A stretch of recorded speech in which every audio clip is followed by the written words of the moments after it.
وَإِذْ قَالَ لُقْمَانُ لِابْنِهِ وَهُوَ يَعِظُهُ يَا بُنَيَّ لَا تُشْرِكْ بِاللَّهِ إِنَّ الشِّرْكَ لَظُلْمٌ عَظِيمٌ صدق اللہ مولانا العظیم۔ بارگاہ رسالت مآب صلی اللہ علیہ وسلم میں درود پاک کا ہدیہ پیش کریں۔ اللہم صلی علی سیدنا مولانا محمد معدن الجود والکرم وآلہ واصحابہ الکرام وابنہ الکریم وبارک وسلم صلاۃ دائمۃ سرمدا ابدا۔ عزیزان گرامی وقار، محرم الحرام کی یہ 10 روزہ مجالس اہل سنت و جماعت کی شان کہلاتے ہیں، اور ہمارے بزرگوں سے یہ روایتیں چلی آ رہی ہیں کہ وہ اور قومیں ہیں جب سال کی شروعات ہوتی ہے تو عیش و عشرت کے ساتھ شراب و کباب کے ساتھ جشن مناتے ہیں، لیکن الحمدللہ یہ مسلمانوں کا شیوہ ہے کہ جیسے ہی ہمارا نیا سال شروع ہوتا ہے اللہ کا ذکر اور اس کے حبیب کا اور اہل بیت کا ذکر شروع کر دیتے ہیں۔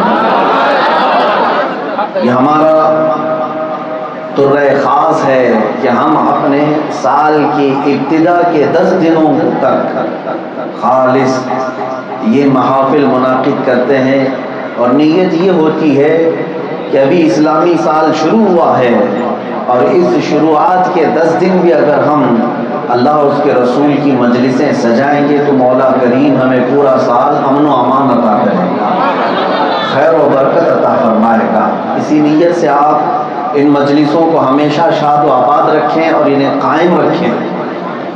دوسری ایک بہت بڑی بات یہ ہے کہ ان مجلسوں سے ہم اپنے بزرگوں کی اور اپنے آباء و اجداد کی بہت ساری وراثتیں اپنے بچوں میں منتقل کرتے جا رہے ہیں۔ ایکو کم کروا دو۔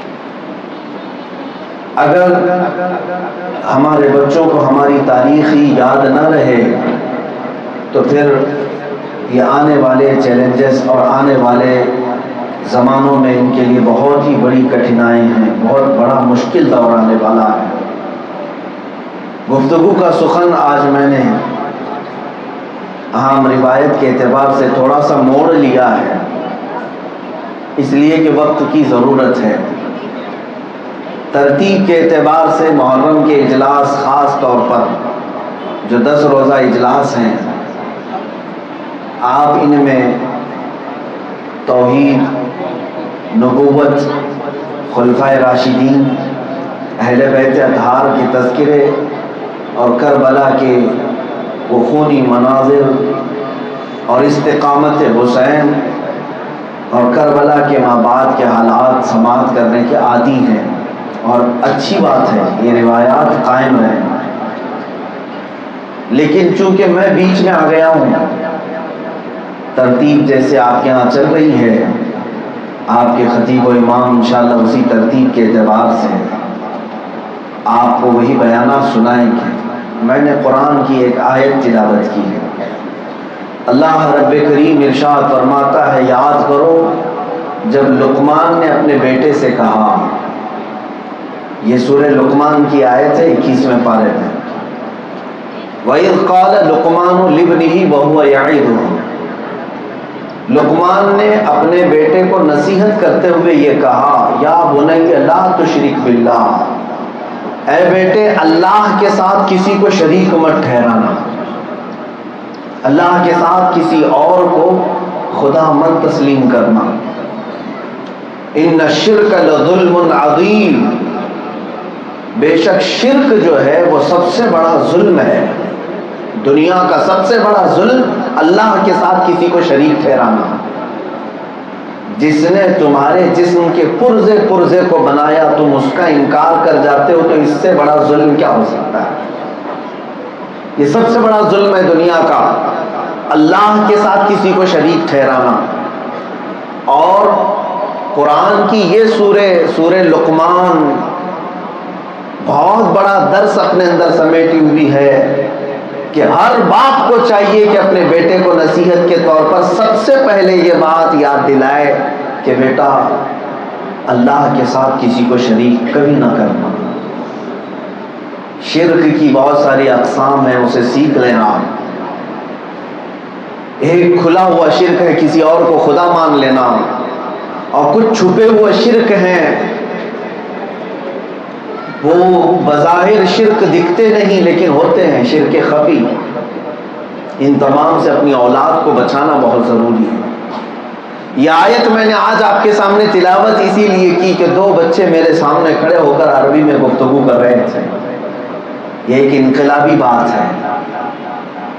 ممبئی جیسے شہر میں یہاں دولت کی ریل پیل اور یہاں پر ٹیکنالوجی کے پیچھے بھاگنے والی ایک بہت بڑی دنیا ہے، اس میں اگر بچوں کو اپنے مصطفیٰ کریم صلی اللہ علیہ وسلم کی زبان سکھائی جائے، عربوں کی زبان میں نہیں کہتا، یہ میرے نبی کی زبان ہے، لٹریچر کی زبان میں نہیں کہہ رہا ہوں، قرآن کی زبان ہے، اور لوگوں کو کیا پسند ہے کیا نہیں پسند یہ تو مجھے معلوم نہیں، لیکن اللہ کو جو پسند ہے وہ عربی زبان ہے۔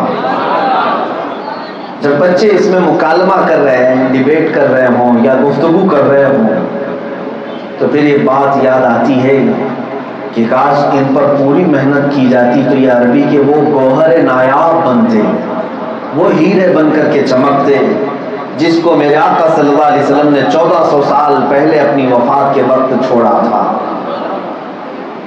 اے میرے عزیزو، آج تربیت اولاد کا فقدان بہت زیادہ ہے، بہت زیادہ۔ اس کی طرف لوگ توجہ بھی کم کرنے لگ گئے، اس لیے کہ دنیا نے تمہیں ایسا جکڑ رکھا ہے، تم اپنے بچوں کو وقت نہیں دے پا رہے ہو، اپنے بچوں کو کچھ بھی نہیں دے پا رہے ہو۔ حضور اکرم صلی اللہ تعالی علیہ وسلم سے پوچھا گیا کہ باپ کی طرف سے بیٹے کو دیا گیا تحفہ سب سے بڑا کیا ہو سکتا ہے؟ توجہ چاہتا ہوں، برتھ ڈے میں بچے اپنے باپ سے تحفہ مانگتے ہیں، گفٹ چاہتے ہیں، جیسی جیسی تمہاری عمر ہوگی ویسے ویسے گفٹ آتے ہیں، چھوٹے بچوں کو کھلونے آ جاتے ہیں، ان کے لیے بڑے سے بڑا کیک آ گیا برتھ ڈے میں، جیسی بچے تھوڑے بڑے ہو گئے موبائل مانگنے لگے، میرے برتھ ڈے میں مجھے موبائل دے دیں، اور تھوڑے بڑے ہو گئے تو بائک مانگتے ہیں، اور اس سے بھی زیادہ بڑے ہو گئے پیسوں کی اچھی خاصی بہتات ہے تو کار مانگ لیا۔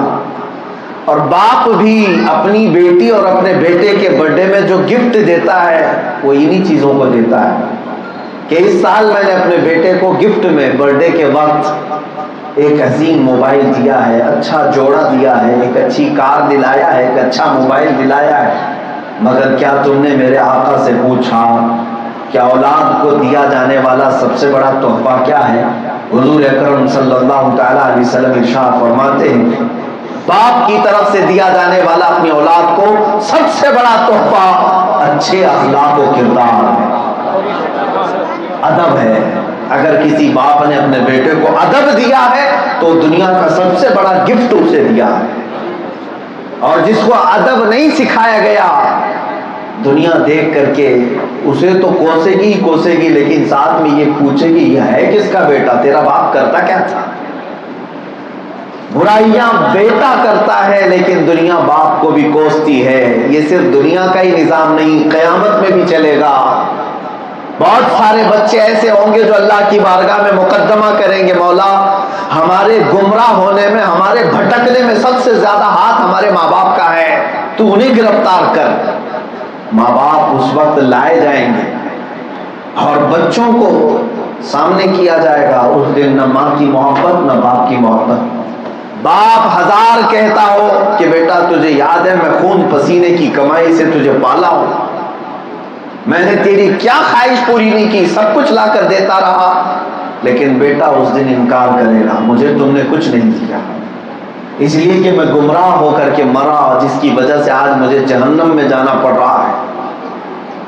تو بچے اپنے ماں باپ کے خلاف قیامت کے دن مقدمہ کریں گے۔ تم کیا سمجھتے ہو بچوں کو پیدا کر کے اسی طرح چھوڑ دیا جائے اور وبال کچھ نہیں آئے گا؟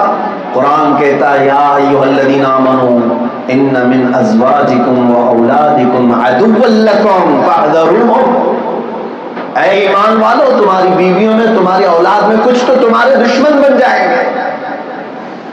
وہ اسی لیے نہیں کہ تم انہیں کھانا نہیں کھلاتے تھے، پانی نہیں پلاتے تھے، کپڑے نہیں پہناتے تھے، اس لیے نہیں، اس لیے تمہارے دشمن بن جائیں گے کہ تم نے انہیں اچھے اخلاق و آداب نہیں دیے، تم نے انہیں اللہ اور اس کے رسول کی محبت نہیں پلائی۔ میں حدیث آج ہی پڑھ رہا تھا، رسول کریم صلی اللہ تعالیٰ علیہ وسلم سے پوچھا گیا، باپ اپنے بیٹے کو کچھ سکھانا چاہے تو کیا سکھائے؟ قرآن کی آیتیں بھی میں تلاوت کرتا ہوں، لیکن سنیں حدیث پاک، میرے موضوع سے متعلق ہے اس لیے عرض کر رہا ہوں۔ اللہ کے رسول صلی اللہ تعالیٰ علیہ وسلم نے جو ارشاد فرمایا، کچھ رک کر کے میں اس حدیث کی تشریح کرتا ہوں، پہلے قرآن کی ان آیتوں کو کمپلیٹ کروں۔ لقمان حکیم کون ہے؟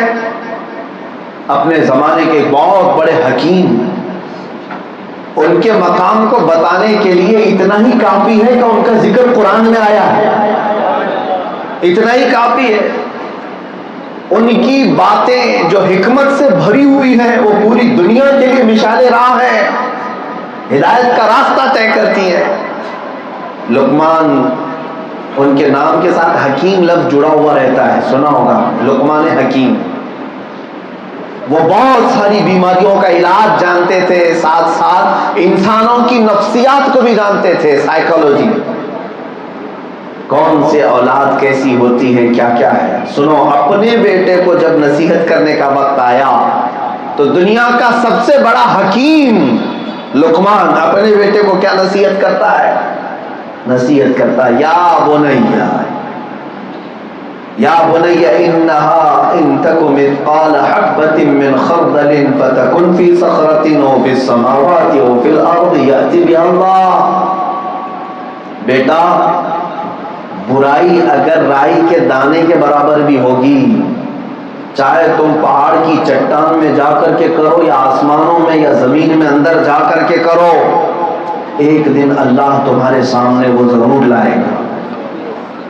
باپ اپنے بیٹے کو نصیحت کر رہا ہے۔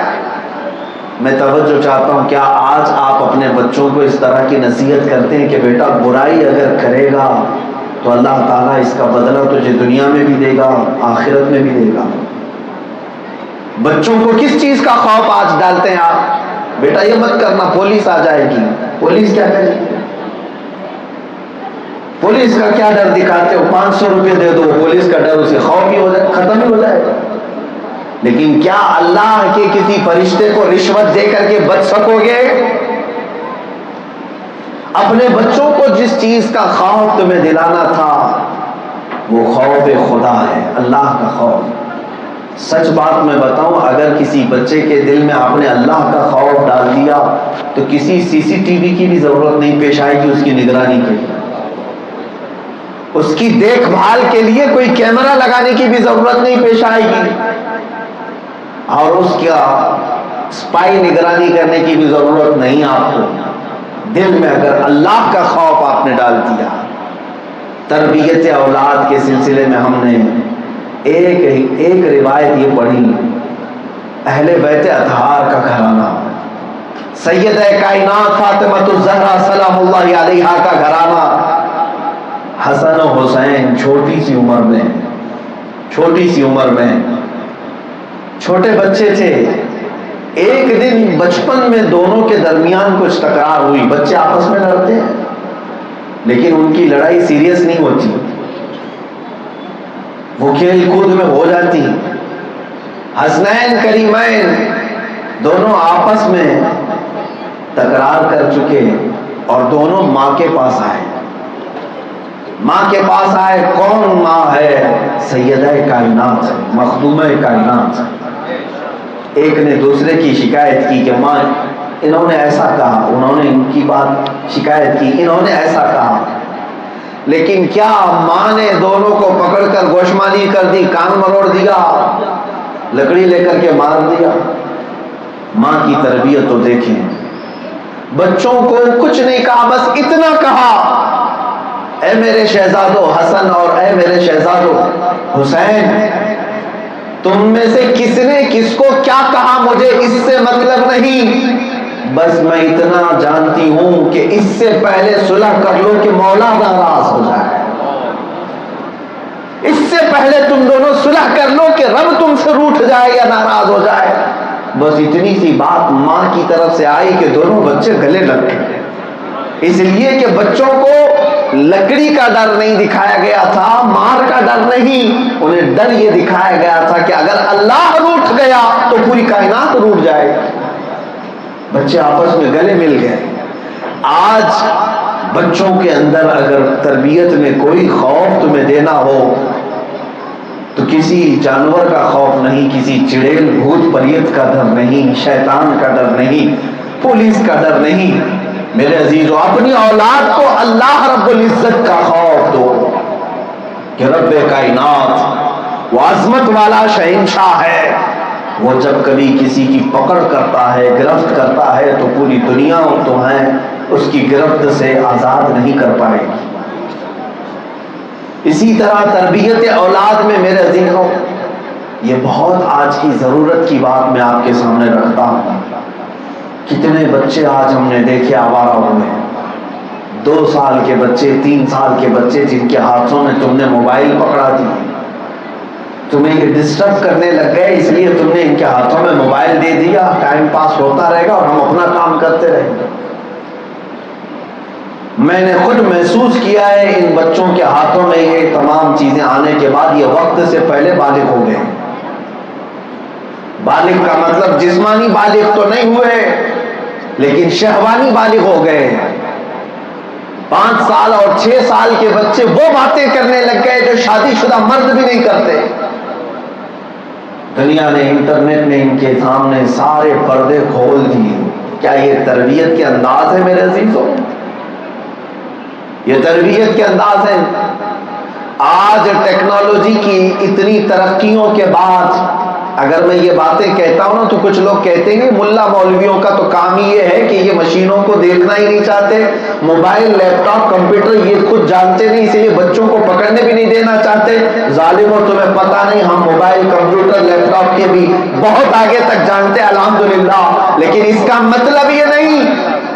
مطلب یہ نہیں کہ ان مشینوں کو ان بچوں کے ہاتھوں میں دیا جائے جن کو سفید اور کالے کا بھی فرق معلوم نہیں ہوتا، جن کو آگ اور پھول کا فرق بھی نہیں معلوم ہوتا۔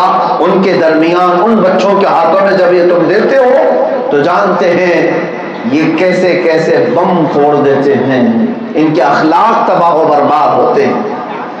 میں نے ایک بہت بڑے دانشور اپنے آپ کو کہتے ہیں، انہوں نے میری اس طرح کی کوئی تقریر کافی سال پہلے سنی اور کہا مولانا اتنی چیزیں ایجاد ہو گئی، بچوں کو تو ہمیں یہ سب دینا ہی پڑے گا اور آپ اس کو منع کر رہے ہیں۔ میں نے کہا میں منع نہیں کر رہا، صحیح استعمال کی بات کر رہا ہوں۔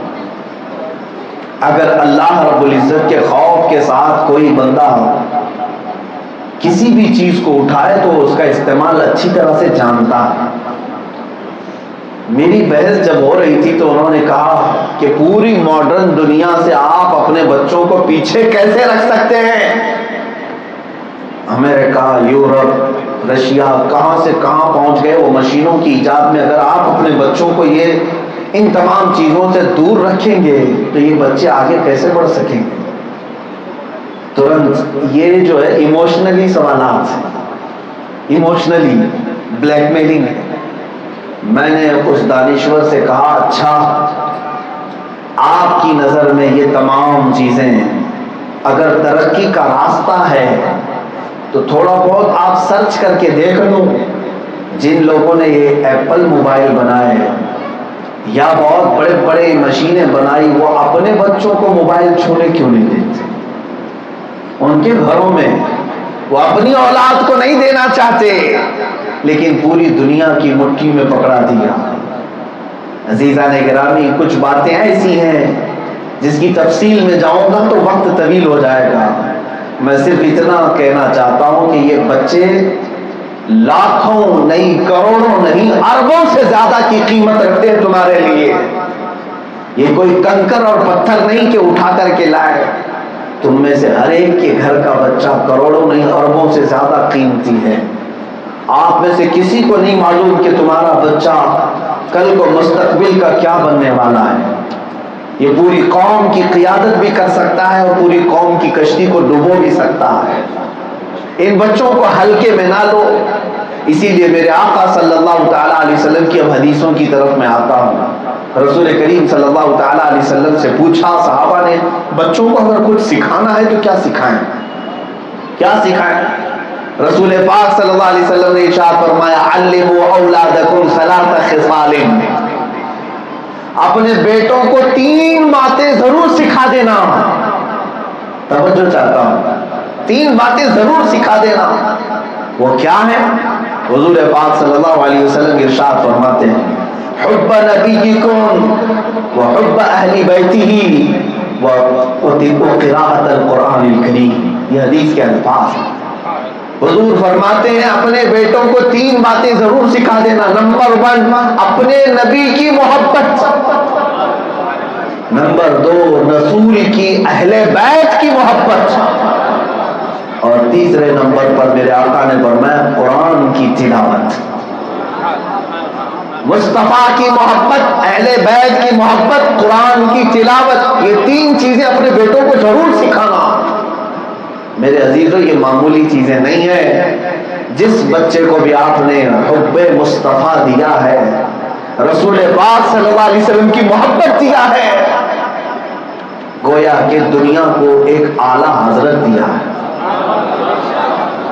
دنیا کے سامنے ایک امام عشق و محبت ہے جس نے اپنے بچوں کو رسول پاک کی محبت دی. آج بریلی کا تاجدار امام اہل سنت احمد رضا خان فاضل بریلوی رضی اللہ تعالیٰ عنہ کا پوری دنیا میں چرچا ہوتا ہے. اور عشق و محبت کے ہم نعرے بھی لگاتے ہیں تو ساتھ میں اعلیٰ حضرت اعلیٰ حضرت. اس اعلیٰ حضرت کے اتنے چرچے، تو کیا کبھی آپ نے یہ سنا کہ ان کے ماں باپ نے انہیں کس بات کی تربیت دی تھی؟ ان کے ماں باپ نے انہیں کیا سکھایا تھا؟ اسکول کی تعلیم اپنی جگہ پر، یونیورسٹی کی تعلیم اپنی جگہ پر، لیکن ایک تعلیم تو ہر بچے کو دینا ضروری ہے. اعلیٰ حضرت خود فرماتے ہیں میں بچپن میں ہی جب اپنے والد گرامی سے پڑھنے لگا تو کچھ ایسے فن تھے، کچھ ایسے سبجیکٹ تھے جس میں مجھے بڑا شوق تھا. وہ کون سے سبجیکٹ ہیں؟ منطق، فلسفہ اور میتھمیٹکس. آپ کو میں بتاؤں اعلیٰ حضرت فاضل بریلوی رحمۃ اللہ تعالیٰ علیہ کا میتھس میں، میتھمیٹکس میں اتنا بلند مقام ہے. آج کوئی بھی میتھس کا ماہر سے ماہر آدمی میرے پاس آئے، میں اعلیٰ حضرت کے لکھے ہوئے وہ میتھس کے فنڈے اس کے سامنے رکھتا ہوں، 100 سال بعد بھی وہ حل کرتے کرتے اس کے پسینے نکل جائیں. وقت کی بڑی بڑی یونیورسٹیوں کے پروفیسر اس احمد رضا خان رضی اللہ تعالیٰ عنہ کے لکھے ہوئے مسائل کو حل کرنے سے عاجز آ گئے. میں آپ سے پوچھتا ہوں یہ میتھمیٹکس آج بھی کالجز میں، یونیورسٹیز میں پڑھائی جانے والی باتیں کر رہا ہوں، اوکلیدس، لوگارزم اور بہت سارے ایسے فنڈے ہیں جن کو آج کے بچے حل بھی نہیں کر پائیں گے. وہ وقت کا امام جن کو دنیا مولوی اور مولانا کہتی ہے، کتابوں میں ایسے لکھ رکھا ہے کہ 100 سال بعد بھی حل ہونا مشکل نظر آتا ہے. لیکن اس امام احمد رضا فاضل بریلوی نے اتنے ٹف میتھمیٹکس کے فنڈے سیکھے کہاں سے تھے؟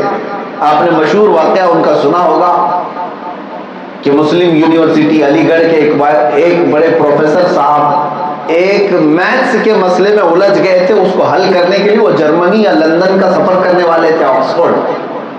اعلیٰ حضرت کے ایک شاگرد جو وہاں پر موجود تھے انہوں نے کہا چلیے ہمارے مولانا احمد رضا صاحب کے پاس. پہلے تو اس پروفیسر صاحب نے کہا یہ مولوی لوگوں کا تھوڑی نا ہے، یہ ایک میتھمیٹکس کا فنڈا ہے. تو اعلیٰ حضرت کے شاگرد نے کہا ٹھیک ہے میتھمیٹکس کا فنڈا ہے، لیکن لندن اور جرمنی جانے میں آپ کے سفر کا جتنا خرچہ ہوگا بریلی جانے میں اتنا تو نہیں ہوگا، ٹرائی کر لیجیے. انہوں نے کہا میں ٹرائی کرتا ہوں. آئے بریلی، عصر کا وقت تھا، عصر کا وقت. جو پروفیسر صاحب جو مسئلہ کئی دنوں سے حل نہیں کر پائے تھے، اذان عصر کی ہو چکی تھی، بیچ میں ملاقات ہوئی. کہا کیسے آنا ہوا؟ کہا علی گڑھ سے اس کام کے لیے آئے. کھڑے کھڑے اعلیٰ حضرت نے پوچھا وہ کیا فنڈا ہے، کون سا مسئلہ ہے جس میں آپ الجھ گئے ہیں؟ پروفیسر صاحب نے کہا وقت بہت کم ہے، نماز تو وہ لینے دیجیے، بعد میں تفصیل سے رکھتا ہوں. کہا آپ بتا تو دیجیے سوال کیا ہے. انہوں نے اپنے پیپر کھولے، صرف اعلیٰ حضرت نے اشاروں میں ادھر ادھر سے انگلیاں رکھ کر کے بتایا کہ اس کا حل اس طرح سے نکل سکتا ہے. اور میں ابھی عصر کی نماز کے لیے جا رہا ہوں. نماز کے لیے گئے. وہ پروفیسر صاحب جہاں جہاں اعلیٰ حضرت نے نشاندہی کی تھی اس کے اعتبار سے جب اپنے مسئلے کا حل نکالا تو بالکل درست اور صحیح مسئلہ نکلا. اس کا جواب، اس کا رزلٹ بالکل صحیح نکلا. وہ ہاتھ پکڑ کر بیٹھے رہے. جس کے لیے میں لندن کا سفر کر رہا تھا یا جرمنی جا رہا تھا، وہ تو بریلی کی موجودہ خانقاہ کا ایک مولوی حل کر گیا. اور عصر کی نماز کے بعد جب آئے اعلیٰ حضرت تو پوچھا پروفیسر صاحب کیا مسئلہ حل ہو گیا؟ کہا بس آپ کی سنت پڑھنے سے پہلے تو میرا مسئلہ حل ہو چکا تھا. یہ بات میں کیوں عرض کر رہا ہوں، توجہ چاہتا ہوں. میتھس میں وہ مقام، سائنس میں جنہوں نے نیوٹن کو اور آئنسٹائن کو بھی مات دیا ہے، اس احمد رضا خان کی بات کر رہا ہوں. ان کے نظریات کو رد کرنے والا ہندوستان کا ایک عبقری عالم. آپ نے اس نظریے سے اعلیٰ حضرت کو دیکھا نہیں ہوگا میرے عزیزو، جس نے پانی کی 100 سے زیادہ قسمیں لکھ دی ہوں. جس فیلڈ میں بھی آپ اس عبقری امام کو دیکھیں گے. سچ کہا ملک سخن کی شاہی تم کو رضا مسلم، جس سمت آ گئے وہ سکے بٹھا دیے ہیں.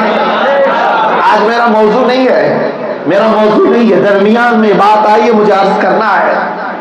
میتھمیٹکس میں، سائنس میں، جغرافک میں، اور تو اور آرکیالوجسٹ، اور پھر آسٹرونومی، زمینوں کا علم، آسمانوں کا علم، اس پر مکمل کتاب لکھنے والا. یہ سارے یونیورسٹیز میں پڑھائے جانے والے شعبوں کی بات کر رہا ہوں. بات صحیح ہے؟ مدرسوں میں پڑھائے جانے والی باتیں ہو سکتا ہے آپ کو نہ لگے. یونیورسٹیز میں پڑھائے جانے والے ان شعبوں کی، ڈپارٹمنٹ کی بات کر رہا ہوں جس پر مکمل انہوں نے کتابیں لکھ دی ہیں. اب آتا ہوں اصل بات کی طرف. اس اعلیٰ حضرت نے، اس امام احمد رضا نے میتھس کے اتنے ٹف فنڈے، منطق، فلسفہ، فلسفی کے، آسٹرونومی کے، آسٹرولوجی کے، یہ ٹف فنڈے سیکھے کہاں سے؟ کون ہے استاد؟ کہاں سے سیکھے؟ باپ نے کہاں کہاں سکھایا؟ اب سنو اسی اعلیٰ حضرت کا جواب. اعلیٰ حضرت کہتے ہیں شروع میں مجھے میتھمیٹکس کا بڑا شوق تھا، علم منطق، علم فلسفہ، آسٹرونومی، آسٹرولوجی، آرکیالوجی، یہ تمام چیزوں کا شوق تھا. ایک بار میں کتابیں لے کر کے بیٹھا تھا، منطق کی، فلسفی کی اور یہ میتھمیٹکس کی. میرے باپ آئے، مولانا نقی علی خان، عاشق رسول ہیں، والد اعلیٰ حضرت کے والد آئے. کہا بیٹا کیا پڑھ رہے ہو؟ کہا یہ حساب، ریاضی، سائنس وغیرہ کی چیزیں. باپ نے وہ ہاتھ سے اٹھا لیا. کہا احمد رضا، رسول پاک صلی اللہ علیہ وسلم کی حدیثیں پڑھ، یہ سب تو خیرات میں مل جائیں. یہ ہے حدیث کی تشریح. علموا اولادکم ثلاث خصال حب نبیکم. اللہ کے نبی نے فرمایا اپنے بیٹوں کو کچھ سکھاؤ تو سب سے پہلے اپنے مصطفیٰ کی محبت سکھاؤ. باپ نے اپنے بیٹے کو اتنی محبت سکھائی رسول کی، دنیا سب چھوڑ دیا اور اس کے بعد پوری زندگی عشق رسالت کے لیے وقف کر دیا. آج دنیا میں عشق، محبت، یہ دو لفظ ایسے ہیں جب پکارے جاتے ہیں تو اس بریلی کے امام کا نام آ جاتا ہے. بیٹوں کی تربیت کرو تو اس انداز سے کرو کہ سب سے پہلی عادت تمہارے بیٹے کے اندر آنا چاہیے کہ وہ اپنے نبی سے ٹوٹ کر کے محبت کرتا ہو. وہ ٹوٹ کر کے محبت کرتا ہو. اپنے بچوں کا اتنا عشق اپنے نبی کا دے جاؤ. آج کے حالات میں میرے عزیزو یہ سب سے اہم چیز ہے. بچوں کو رات کو لے کر آپ جب بیٹھے ہیں تو اپنی محبت نہیں. اور ایک بات میں آپ کو بتا دوں، ہر باپ یہ چاہتا ہے کہ میرا بچہ فرما بردار ہو، ہر باپ چاہتا ہے، لیکن تمہارے ہاتھ میں یہ اختیار نہیں ہے. جب بچہ 4 سال کا، 6 سال کا ہو، 10 سال تک ہو سکتا ہے تمہارا بچہ تمہاری ہر بات مان رہا ہو. تھوڑی جوانی آنے دو پھر دیکھو. جب تمہارا بڑھاپا آ جائے اور بیٹوں کی جوانی آ جائے، اب کون بچہ فرما بردار ہے، کون کتنا ادب کرتا ہے، یہ دیکھنے کے قابل ہے. جب باپ جوان ہوگا، بیٹا بچپن میں ہوگا، ہر بچہ اپنے باپ کی عزت کرتا ہے، لیکن جب معاملہ بڑھاپے کو پہنچ جائے، جب تم بوڑھے ہو جاؤ، ریٹائرڈ ہو گئے، کام کاج نہیں کرتے، اب بچہ کما رہا ہے، پھر دیکھو بات کرنے کا انداز کیسا ہے، کہتا ابا تم خاموش رہو، تمہیں کیا معلوم، ایسا لگتا ہے اس نے اپنے باپ کو جنا ہے، باپ کو مشورے دیتا ہے۔ یہ ہے کئی گھروں میں ہے، باپ کو کونے میں بٹھا دیا جاتا ہے۔ یہ باتیں جن لوگوں کو لگتی ہیں میرے عزیزوں، بچوں سے بھی میں کہتا ہوں، تم جھڑک تو دیتے ہو، ابا چپ رہو نا، کیا بار بار بیچ میں ٹانگ اڑاتے ہو، تم یہ سمجھتے ہو اتنا بولنے پر باپ چپ ہو جاتا ہے، لیکن تمہیں اندازہ نہیں کہ دل پر کیسی چھریاں چلتی۔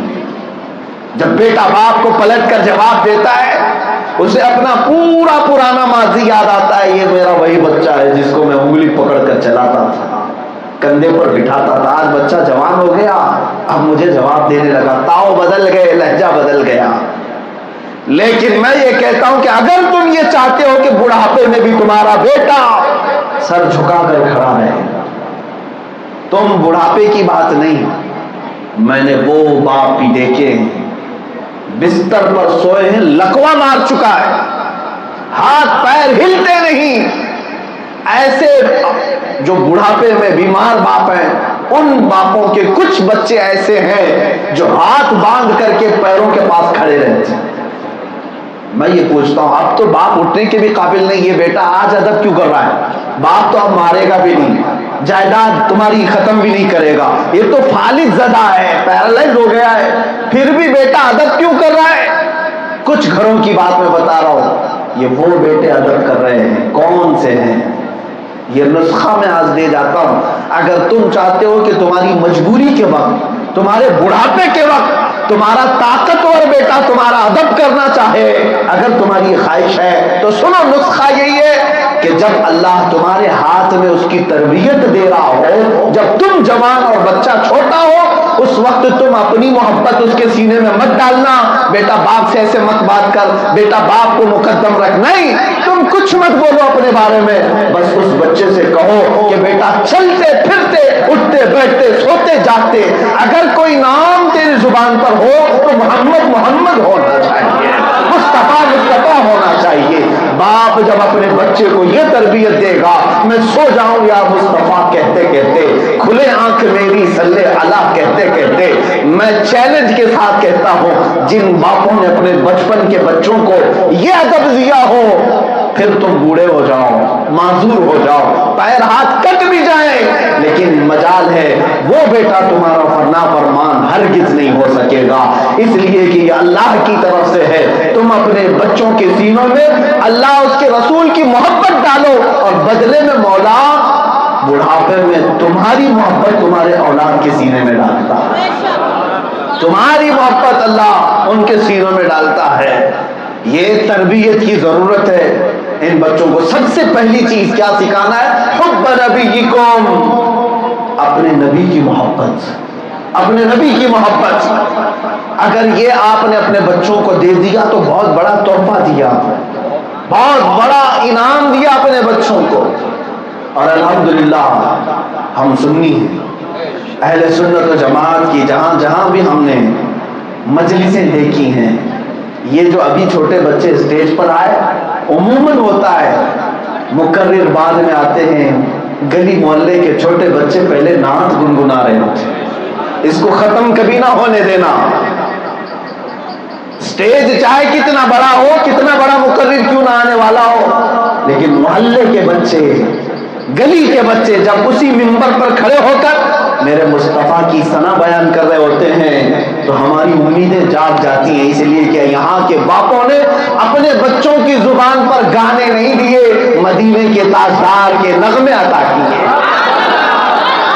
اتنی بات یاد رکھو، جو بچہ بچپن میں یہ کہتا ہو سب سے اعلیٰ و اولا ہمارا نبی، سب سے بالا و بالا ہمارا نبی، انشاءاللہ وہ جوانی میں جب اٹھے گا میرے مصطفیٰ کی نظریں اس پر ہوں گی، میرے مصطفیٰ کریم کی نظریں اس پر ہوں گی۔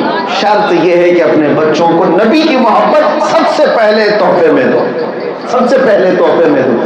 آپ کو اندازہ بھی نہیں ہے، بچہ جس دن پیدا ہوتا ہے، آپ کے ہاں پتہ ہے اذان دی جاتی، جس کو آپ لوگ کیا کہتے ہیں، بام نماز کچھ جگہ کہتے ہیں، اذان اقامت دی جاتی ہے، کسی مولوی صاحب کو بلائے، مؤذن صاحب کو بلائے، بانگی صاحب کو بلائے، بچہ پیدا ہوا ہے، بیٹا ہوا ہے کہ بیٹی ہوئی ہے، دونوں، لیکن سب سے پہلا ہمارا کام کیا ہوتا ہے، اس کے کان میں ہم اذان دیتے ہیں، اذان دیتے ہیں۔ اب توجہ چاہتا ہوں، بیٹا اللہ نے دیا ہے، بیٹی اللہ نے دیا ہے، شکر اللہ ہی کا ہے، تعریف اللہ ہی کی ہے، عبادت اللہ ہی کی ہے، لیکن جب ہم کان میں اذان دیتے ہیں تو جہاں ہم اشہد ان لا الہ الا اللہ کہتے ہیں، ساتھ میں ہم اشہد ان محمد رسول اللہ بھی کہتے ہیں۔ کان میں یہ کہتے ہیں، میں گواہی دیتا ہوں کہ اللہ کے سوا کوئی معبود نہیں، کان میں ہم یہ بھی کہتے ہیں، میں گواہی دیتا ہوں محمد اللہ کے رسول ہیں۔ یہ کس لیے؟ اس لیے کہ آج تمہارا بچہ پہلی آواز سن رہا ہے، دنیا کی پہلی آواز سن رہا ہے، تو اس کے کانوں میں اللہ کی محبت ہونی چاہیے اور رسول کی محبت ہونی چاہیے، یہیں سے تربیت شروع ہے۔ آج میں کچھ اور طریقے بتا جاتا ہوں۔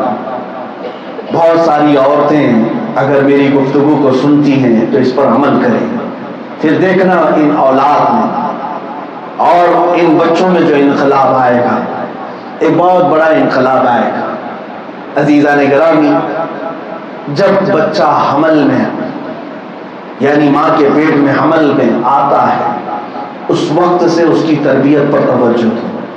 ماں اور باپ جو جو کام کرتے ہیں وہ پیٹ میں موجود بچے پر اثر انداز ہوتے ہیں۔ یہ نہیں ہے کہ حاملہ عورت گھنٹوں ٹی وی کے سامنے بیٹھی رہے اور پھر یہ سوچے کہ میرے پیٹ سے اعلیٰ حضرت پیدا ہوگا۔ حمل کے دوران ہی اس کی تربیت شروع کر دو۔ عورتوں کو چاہیے کہ کثرت سے قرآن پاک پڑھیں، اور اس قرآن پاک کے پڑھنے کا اثر ان بچوں پر ہوگا۔ آپ نے سنا نہیں، بابا فرید الدین گنج شکر کرتا ہے، اور ایک روایت میں حضرت خواجہ قطب الدین بختیار کاکی رحمۃ اللہ نے، جب وہ چھوٹی سی عمر کے تھے، 6 سال کے یا 5 سال کے، استاد کے پاس جب قرآن پڑھنے کے لیے ان کو لے جایا گیا تو استاد نے قرآن شروع کروایا، الف لام میم ذالک الکتاب لا ریب فیہ، تو یہ پڑھنے لگے، سبحان الذی اسری بعبدہ لیلا من المسجد الحرام الی المسجد الاقصی، 15ویں پارے سے۔ استاد نے کہا بیٹا میں پہلے پارے سے پڑھا رہا ہوں، تو 15ویں پارے سے پڑھ رہا ہے۔ انہوں نے کہا 15 پارے میں نے اپنی ماں سے پیٹ میں ہی سن کر یاد کیے تھے۔ یہ اہل بصیرت کی بات ہے، اللہ والوں کی بات ہے، لیکن اتنی بات ضرور ہے کہ جن کی مائیں کثرت سے تلاوت کرتی حمل کے دوران، ان کے بچوں پر قرآن کا شوق غالب ہوتا ہے، قرآن کی تلاوت ان کے اوپر اثر انداز ہوتی ہے۔ آج آپ کو پتا ہے کہ یہودی اس مشن پر کام کرتے ہیں۔ یہودیوں کے ہاں اسرائیل میں بھی خاص طور پر کچھ ایسے سینٹر بنے ہوئے ہیں جہاں صرف حاملہ عورتیں آتی ہیں۔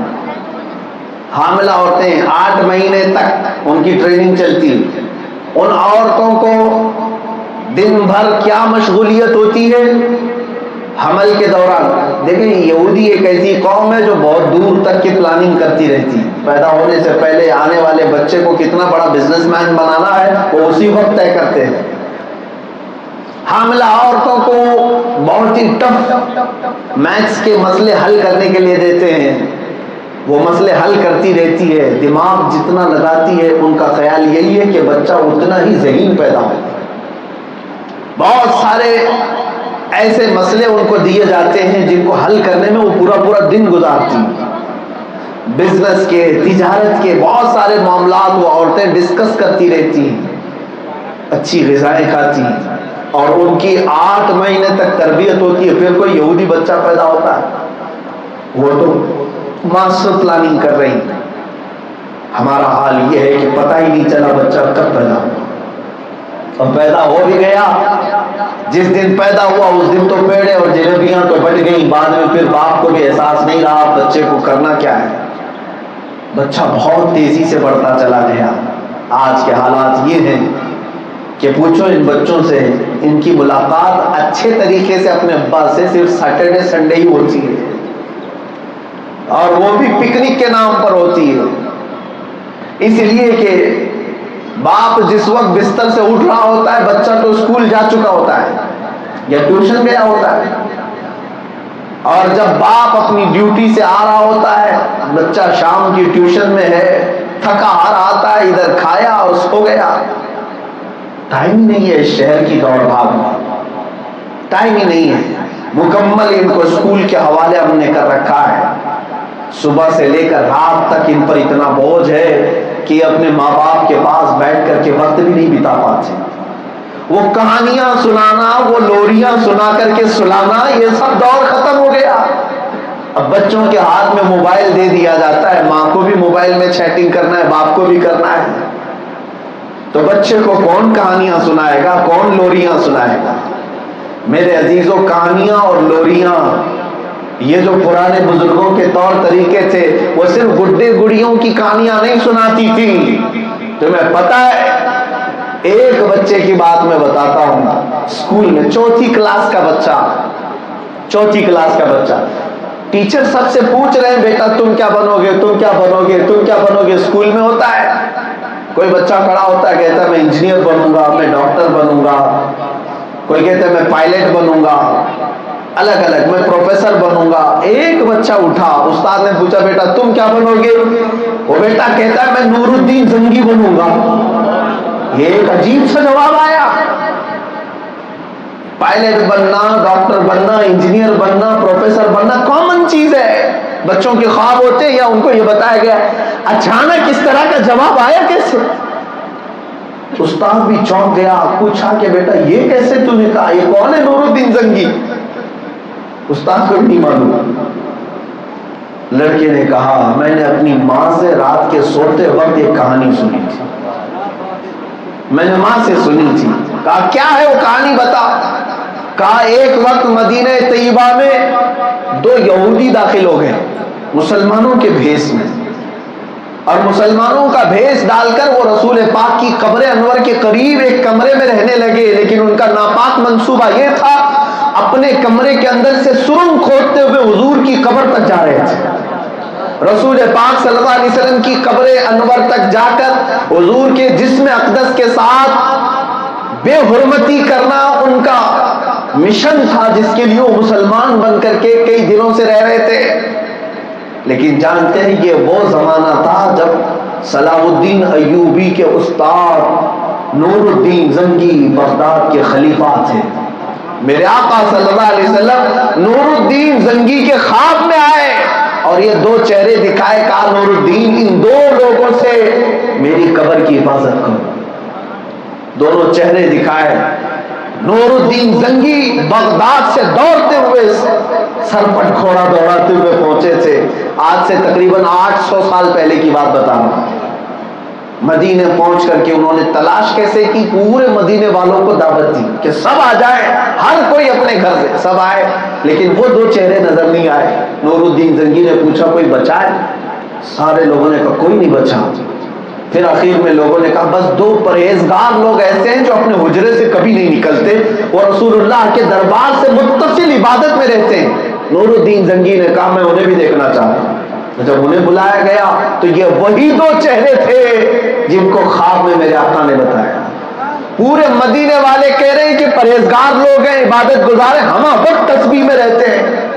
نور الدین زنگی نے کہا کچھ تو بات ہوگی، میرے آقا یوں ہی نہیں پڑھنا آپ سے۔ ان کے کمرے کی تلاشی لینے کے لیے خود خلیفہ وقت گئے، ان کی چٹائیاں اور بستر جب ہٹائے گیا تو دیکھا ایک لمبی سرنگ کھودی ہے اور قبر رسول کو پہنچنے میں بہت تھوڑا سا فاصلہ تھا۔ جلال میں آ گئے، ان دونوں کو پکڑا اور تحقیقات کی تو پتا چلا کہ یہ یہودی تھے، حضور کے جسم اقدس کے ساتھ بے حرمتی کرنے کے لیے آئے تھے۔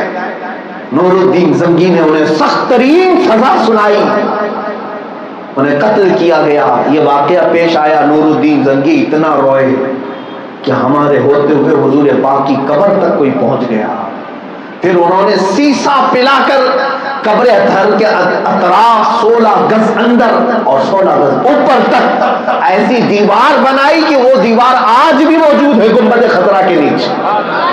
آج بھی نور الدین زنگی کی بنائی ہوئی دیوار آج بھی میرے مصطفیٰ کریم صلی اللہ علیہ وسلم کی قبر کی پہرے داری کر رہی ہے.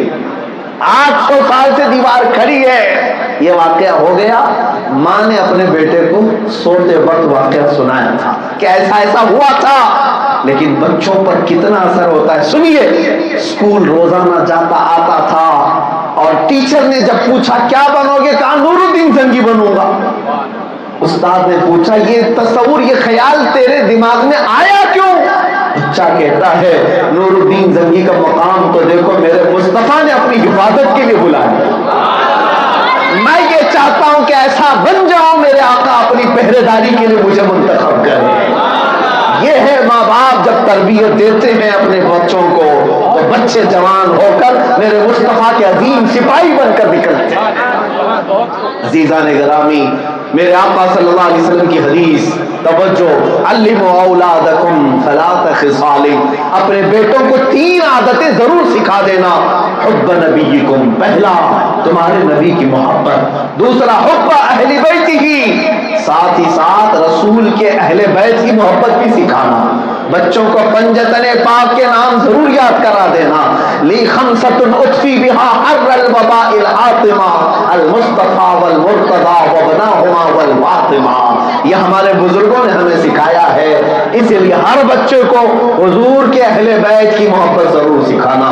اور یہ بھی بتایا بزرگوں نے حسن و حسین کا تذکرہ اور فاطمہ زہرا علی کا تذکرہ حلال اولاد ہی کیا کرتی, جن کا نسب پاک ہو, جن کے ماں باپ اچھے اخلاق کے ہوں, وہی بچے ان کا تذکرہ کرتے ہیں. اس لیے اپنے بچوں کو اہل بیت اطہار کی محبت بھی سکھانا. اور تیسرے نمبر پر میرے آقا نے کیا فرمایا, قراءت القرآن الکریم. کوئی بچہ ایسا نہ ہو جسے قرآن پڑھنا نہ آتا ہو. اس لیے اے عزیزو, ہر بچے کو قرآن پاک کمپلسری پڑھاؤ, ضرور پڑھاؤ. ایک ہی تو کتاب ہے تمہارے پاس.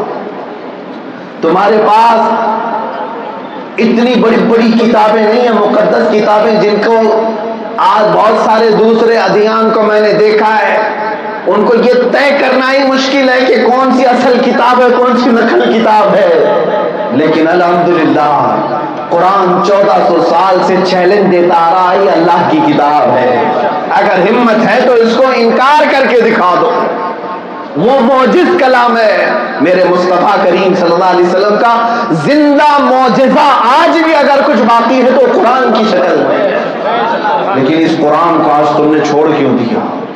قرآن پڑھنا کیوں نہیں آتا تمہیں؟ ایک ہی تو کتاب تھی تمہارے پاس. میں نے دیکھا ہے کچھ ایسے لوگوں کو جو دوسری کلاس تک پڑھے اور چھوڑ دی اپنے زمانے میں. میں اچھی طرح سے جانتا ہوں, دوسری کلاس تک پڑھے اور چھوڑ دیے.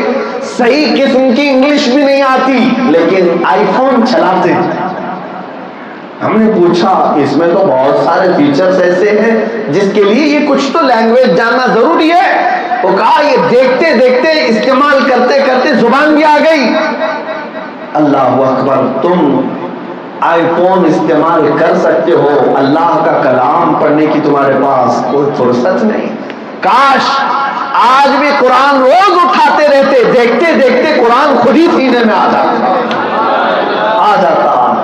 قرآن رفیق ہے تمہارا, قرآن دوست ہے تمہارا. تمہیں پتا ہے امام احمد بن حنبل بہت بڑے امام ہیں, نزا کا وقت ان کا قریب تھا, سکرات کا وقت, لیکن کوئی نزا سے باہر نہیں آتا. نزا کا وقت آتا ہے, اس کے بعد موت آتی ہے, لیکن اللہ تعالیٰ جسے بچانا چاہے اس کے لیے کوئی چیز ناممکن نہیں. امام احمد بن حنبل نزا کے حالت میں جا کر کے واپس آئے, لیکن وہ بتاتے ہیں میری جانکنی کا وقت تھا, سکرات کا, وہ بہت شدت کا تھا, پیاس شدت کی لگی تھی. اس وقت ابلیس لعین سامنے آیا.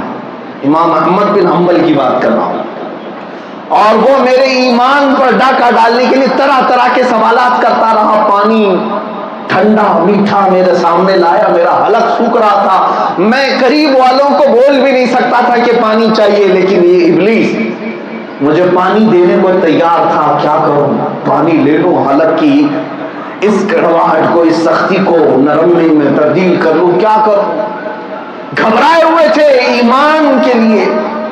اسی اثنا میں ایک خوبصورت نوجوان وہاں آتا ہے اور وہ گھونسے مار مار کے شیطان کو بھگاتا ہے۔ شیطان ڈر کر کے بھاگ بھی گیا۔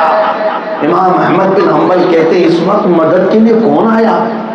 اس حسین نوجوان کو، خوبصورت نوجوان کو آپ نے پہلے کبھی نہیں دیکھا تھا۔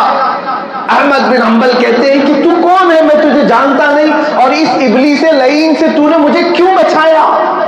وہ پلٹ کر کہتا ہے اے احمد بن حنبل، میں اللہ کے کلام کا سورہ یاسین جسے تم روزانہ تلاوت کرتے تھے، اللہ نے مجھے آج شکل دی اور بھیجا کہ ابلیس شیطان مردود تمہارے نزع کے وقت سختیاں لا رہا ہے، اور جب کبھی مجھے تلاوت کرنے والا مصیبت میں ہوتا ہے تو میں اس کا رفیق بن کر کے جاتا ہوں۔ قرآن تمہارا رفیق ہے۔ ایک روایت یہ بھی ہے قبر میں دفنا کر تمہارے اہل خانہ جب چلے جاتے ہیں، تمہارے احباب منو مٹی تلے تمہیں دبا کر چلے جاتے ہیں، روشنی کا ایک سوراخ بھی نہیں چھوڑتے۔ کوئی قبرستان میں دیکھا ہے کھڑکی چھوڑا کسی کے لیے؟ ایسا ٹائٹ دفن کر کے آتے ہیں کہ کروٹ بھی نہیں لے سکتے۔ ارے آج 6x8 کے پلنگ پر بھی سو کر کے بے چین رہنے والے سوچو 2 فٹ میں تمہیں سلایا جاتا ہے، 2 فٹ کی چوڑائی بھی نہیں دیتی، اور اس وقت اندھیرا اتنا کہ سب کچھ بند ہو چکا ہوتا ہے، سورج کی ایک کرن بھی قبر میں نہیں آتی، میت گھبرا جاتی ہے۔ یہ حدیث میں موجود ہے۔ ہر مرنے والا خوف سے وہاں تھرا رہا ہوتا ہے، وہ سوچتا ہے میرے گھر والے تھوڑی دیر اور رک جائیں، میرے رشتہ دار مجھے دفن کر کے چلے نہ جائیں، لیکن کوئی رکتا نہیں، سب دھیرے دھیرے قبرستان سے چلے جاتے ہیں، کوئی نہیں رکتا، عزیز باپ بھی نہیں رکتا، عزیز بیٹا بھی اپنے باپ کی قبر پر کتنا رکے گا، گھنٹہ 2 گھنٹہ، جانا تو ہے قبرستان میں، گھر تھوڑی نہ ہے، رات ہوتے ہی سب اپنے گھروں پر چلے جائیں گے، مردے کو تنہا چھوڑ کر کے آتے ہیں۔ ہمارے ساتھ بھی یہی ہونے والا ہے، یہ اٹھا کر کے لے جائیں گے، اکیلا ہمیں چھوڑ کر کے آئیں گے۔ لیکن حدیث میں موجود ہے جب تمہارے قریبی رشتہ دار، جب تمہارے قریبی دوست تمہیں چھوڑ کر اندھیرے میں چلے جاتے ہیں تو قبر میں اچانک ایک روشنی آتی ہے، اور ایک شخص آ کر کے تمہارے سیرانے کے پاس بیٹھتا ہے اور کہتا ہے میں تجھ سے باتیں کرنے آیا ہوں، میں تیرا دل بہلانے آیا ہوں۔ وہ میت پوچھتا ہے کون ہے تو؟ وہ آنے والا رفیق کہتا ہے میں قرآن عظیم، تو مجھے سینے سے لگاتا تھا، جب ساری دنیا تجھے چھوڑ کر چلی گئی، تیری تنہائی میں میں آج تیری رفاقت کے لیے آیا ہوں، تیری دوستی نبھانے کے لیے آیا ہوں۔ اس کلام کو اگر تم نے آج چھوڑ دیا ہے تو بہت ناانصافی کر رہے ہو، بہت بڑا ظلم کر رہے ہو۔ جب دنیا چھوڑ دے گی تب یہ قرآن تمہارے ساتھ قبر میں روشنی لائے گا۔ اس لیے یہ 3 باتیں میں نے آپ کے سامنے رکھی، میرے آقا کی حدیث ہے۔ اپنے بیٹوں کو اگر کچھ سکھاؤ تو کیا؟ سب سے پہلے نمبر پر اپنے نبی کی محبت، دوسرے نمبر پر اہل بیت کی محبت، تیسرے نمبر پر قرآن کی تلاوت۔ اگر یہ 3 چیزیں تم نے دے دیا تو بچے کو آپ نے محفوظ کر دیا ہے، محفوظ کر دیا ہے۔ آج وہ بچے ہوں گے ممبئی کی سرزمین پر، ایک واقعہ پیش آیا تھا، میں نے کئی مرتبہ اس کو ذکر کیا ہے۔ آج بھی وہ حاجی صاحب موجود ہیں جن کا اکلوتا بیٹا تھا، جس بچے کو انہوں نے لندن بھی پڑھنے بھیجا تھا، 24 سال کا لڑکا کینسر میں مبتلا ہو گیا، بون کینسر، وہاں سے لا علاج ہو کر ہندوستان ممبئی آیا تھا، اور ڈاکٹروں نے کہا تھا یہ چند دنوں کا مہمان ہے، جو کھانا کھائے چاہے کھلا دو پلا دو، 10-12 دن کا مہمان ہوگا۔ بون کینسر میں ہڈیاں گل جاتی ہیں، ایسا لا علاج مرض اسے لاحق ہو گیا تھا۔ ایک دن وہ لڑکا جس نے میسج کیا تھا اپنے باپ سے پوچھتا ہے ابا 10ویں کی 12ویں کی میری یونیورسٹی کی سرٹیفکیٹ کہاں ہے؟ جن میں پاس ہوا تھا وہ سب کہاں ہے؟ کہا بے باپ نے سب ہے، گولڈ میڈل حاصل کیا تھا کچھ چیزوں میں، کچھ شیلڈ لیا تھا، باپ نے سب الماری میں رکھے تھے۔ بیٹا کہتا میں دیکھنا چاہتا ہوں، باپ لے آیا، وہ بستر پر پڑا ہوا لڑکا وہ اپنی سرٹیفکیٹ دیکھتا رہا، 10ویں کی بھی 12ویں کی بھی، جو جو شیلڈ حاصل کیا تھا سب دیکھ کر کے اپنے باپ سے کہنے لگا، ابا جان اس میں کون سی ایسی مارک شیٹ ہے یا کون سی ایسی شیلڈ ہے یا سرٹیفکیٹ ہے جو میں منکر نکیر کو بتا دوں تو مجھے چھوڑ دیں گے؟ باپ رونے لگ گیا۔ اس باپ نے ہم سے جو یہ بات کہی تھی کلیجہ دہل جاتا ہے۔ وہ کہتا ہے اکلوتا بیٹا تھا، میں نے اپنے بیٹے کو صحیح طریقے سے سورہ فاتحہ بھی نہیں سکھائی تھی، دنیا دنیا دنیا اتنی کیا کہ لندن تک بھیج دیا، لیکن میں اپنے بچے کو جانے سے پہلے ایک سورہ فاتحہ بھی نہیں پڑھا سکا۔ اے میرے عزیزو، تمہارے بچوں کے ساتھ یہ نہ ہونے پائے کل کو تمہارا جنازہ رکھا ہو، تمہارا بیٹا دور کھڑا ہو کر انتظار کر رہا ہو کہ مجھے نماز پڑھنا تو آتا نہیں، لوگ پڑھ دیں گے، باپ کو دفن کر دوں گا۔ ایسی اولاد مت رکھو، اپنی اولاد کو یہ 3 خصلتیں ضرور دو۔ اب میں اپنی گفتگو کو آخری مرحلے میں لاتا ہوں۔ کچھ ایسی بھی باتیں بھی میرے آقا نے فرمایا، صرف یہی نہیں ہے تم یہ سمجھتے ہو کہ بچوں کو خالی یہی 3 چیزیں سکھائیں، اور بھی حدیثیں ہیں، وقت نہیں ہے، اور بھی حدیثیں کیا کیا سکھائیں۔ رسول کریم صلی اللہ علیہ وسلم نے ارشاد فرمایا، علموا صبیانکم السباحۃ والرمایۃ ورکوب الخیل۔ یہ تینوں چیزیں بھی آج غائب ہو گئی۔ توجہ، حضور فرماتے ہیں اپنے بچوں کو اور 3 چیزیں سکھاؤ۔ اگر کھیل کود سکھانا چاہتے ہو، اسپورٹس مین بنانا چاہتے ہو، اسپورٹ مین کیا سکھائیں؟ حضور فرماتے ہیں اپنے بچوں کو 3 چیزیں اور سکھاؤ۔ تیر اندازی سکھاؤ، والسباحۃ سوئمنگ سکھاؤ، تیرنا سکھاؤ بچوں کو، اور تیسرے نمبر پر گھوڑ سواری سکھاؤ، گھوڑے پر بیٹھنا سکھاؤ۔ میرے خیال سے تینوں چیزیں آج بچوں کو نہیں سکھاتے، جبکہ میں نے معلوم کیا یہودی آج اپنے 4 سال کے بچوں کو بھی یہ سکھاتے ہیں۔ تمہارے نبی کے فرامین نہیں۔ آپ سوچتے ہو کہ آج تیر کا کیا کام ہے، گھوڑے کا کیا کام ہے، مرسیڈیز سامنے کھڑی ہے، کاریں ہیں ہمارے پاس، گھوڑے کا کیا کام ہے، تیر کا کیا کام ہے، اور پھر سوئمنگ کی کیا ضرورت ہے؟ ہم سوئمنگ پول جاتے ہی نہیں ہیں، ہم تو اپنی لائف میں انجوائے کر رہے ہیں، بغیر تیرے بھی رہ سکتے ہیں۔ اس کے معنوی اعتبار سے اگر میں تشریح کروں کئی گھنٹے لگ جائیں گے، صرف چند باتیں میں رکھ دیتا ہوں۔ میرے آقا صلی اللہ علیہ وسلم کا ہر فرمان سمندر لیا ہوا ہے۔ ہاں، حضور نے جو فرمایا کہ اپنے بچوں کو تیر اندازی سکھاؤ، تیرنا سکھاؤ، گھڑ سواری سکھاؤ، اس کا مطلب بعض محدثین نے یہ کہا، شرح کرنے والوں نے فرمایا اگر تم اپنے بچے کو تیرنا سکھاؤ گے، سوئمنگ سکھاؤ گے، تو ایک بات یاد رکھو، تیرنا جسے آتا ہے وہ ڈوبنے سے محفوظ رہتا ہے۔ بات پکی ہے؟ جو تیرنا جانتا ہے وہ پانی میں نہیں ڈوبتا، اور تیرنے والے کو پتا ہے بہت زیادہ اگر گہرا ہے تو وہاں نہیں جانا چاہیے، سائڈ میں اچھا ہے، چاہے جتنا بھی سوئمنگ کا ماہر ہو وہ بہت گہرائی میں نہیں جائے گا۔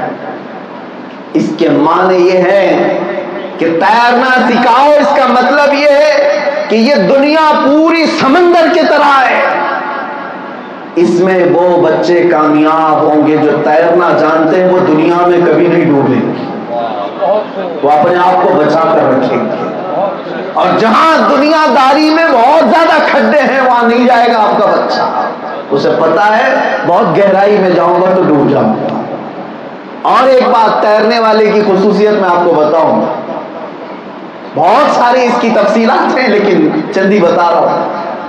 جتنی بھی اچھی سوئمنگ آتی ہو، جتنی بھی اچھی تیرنا جتنا بھی اچھا آتا ہو، لیکن لے جا کر کے اس کو تالاب میں چھوڑو، ندی میں چھوڑو، سوئمنگ پول میں چھوڑو، تو کیا تیرنے کا ماہر آدمی ہاتھ پیر ڈھیلے چھوڑ کر کے رہ سکتا ہے؟ اسے پتا ہے میں چاہے جتنا بھی ماہر ہوں، ہاتھ پیر تو چلانا ہی ہوگا، بغیر ہاتھ پیر چلائے ہوئے پانی میں تمہارا کوئی گزارا نہیں۔ تیرنا اسی لیے سکھایا گیا ہے کہ دنیا میں رہنا ہو تو حرکت کرنا ہوگا. یہ بات مائک کیوں چلا گیا؟ درود پاک پڑھیں.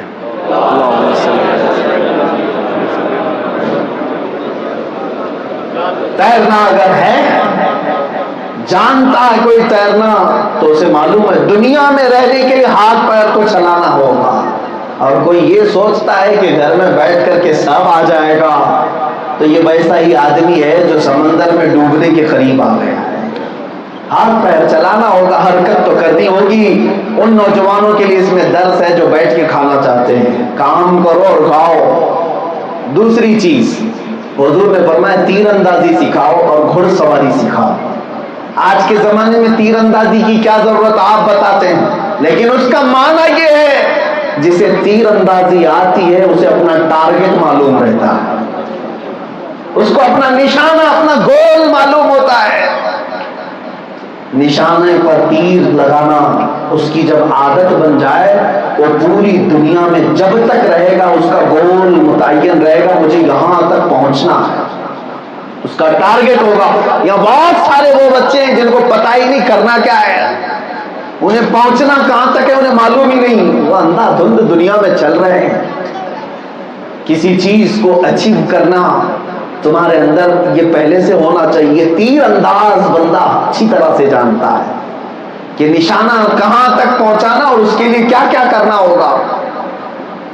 اور دوسری بات، دنیا میں اگر تمہیں کہیں تک پہنچنا ہے تو ایک بات یاد رکھیں. مثال کے طور پر ڈاکٹر بننے والے طلبا، انجینئر بننے والے اسٹوڈنٹس، اگر ان کا گول ہے کامیاب انجینئر بننا ہے، کامیاب ڈاکٹر بننا ہے، تمہارا نشانہ وہ ہے، وہاں تک پہنچنا ہے، تو آپ تیر انداز کو دیکھو. تیر انداز اپنے نشانے پر تیر لگانے کے لیے ادھر دیکھتے ہوئے تیر نہیں چلاتا، ادھر دیکھتے ہوئے تیر نہیں چلاتا، اپنے نشانے پر نظر رکھتا ہے، تیر چلاتا ہے. اسی طرح وہ اسٹوڈنٹس جن کو اپنا گول معلوم ہے انہیں ادھر ادھر نہیں بھٹکنا ہوگا، اپنے نشانے کی طرف دیکھے اور آگے بڑھتا جائے. تیسری بات، گھوڑ سواری سکھانے کے لیے کہا. پھر آپ کہیں گے گھوڑے کی کیا ضرورت، لیکن بزرگوں نے فرمایا جس بندے کو گھوڑ سواری آ جائے، گھوڑے پر بیٹھنا آ جائے، اس کو پوری زندگی بھر اپنے آپ کو بیلنس رکھنا آ جائے گا. اس لیے کہ گھوڑے میں سب سے زیادہ خطرہ گرنے کا ہی ہے، اور جو اپنے آپ کو سنبھال کر گھڑ سواری کر لیا، دنیا کے ہر میدان میں وہ اپنے آپ کو بیلنس میں رکھ سکتا ہے، وہ اپنے آپ کو کسی گڑھے میں گرنے سے محفوظ رکھ سکتا ہے. بہرحال میرے عزیزو، اللہ کے نبی صلی اللہ تعالیٰ علیہ وسلم کے فرامین جو اپنی اولاد کی تربیت کے لیے وہ بہت ہیں، لیکن افسوس یہ ہے کہ آج آپ اپنے بچوں کی تربیت کے لیے اس دنیا کو دیکھ رہے ہیں جن کو پیشاب کا طریقہ معلوم نہیں. ان کے پاس اپنے بچوں کو اخلاق سکھانے لے جا رہے ہیں جن کے ہاتھ میں رات کے وقت شراب کی بوتل اور صبح کے وقت کتاب ہے. یہ تمہاری اولاد کو اخلاق و کردار کیا سکھائیں؟ تمہیں تمہاری اولاد کو اخلاق و کردار سکھانا ہو تو ادھر ادھر کی نہ دے. اپنے بچوں کو اگر کہانی سنانا ہو خالد ابن ولید کی سناؤ، صلاح الدین ایوبی کی سناؤ. اپنے بچوں کو حیدر کرار کون تھے یہ بتاؤ، صدیق اکبر کون تھے یہ بتاؤ. پھر دیکھنا تمہارا بچہ جوانی میں آنکھیں بھی، اپنی زبان بھی، اپنے اعضاء بھی جو لے کر کے چلے گا، جس راستے سے چلے گا، میرے مصطفیٰ کی خوشبوئیں بانٹتا ہوا چلے گا. اللہ کریم آپ سب کی اولاد کو عاشقان مصطفیٰ بنائے، میرے آقا صلی اللہ علیہ وسلم کا سچا وفادار بنائے. رب کریم ہم سب کو کہنے سننے سے زیادہ عمل کی توفیق عطا فرمائے. وآخر دعوانا ان الحمد للہ رب العالمین.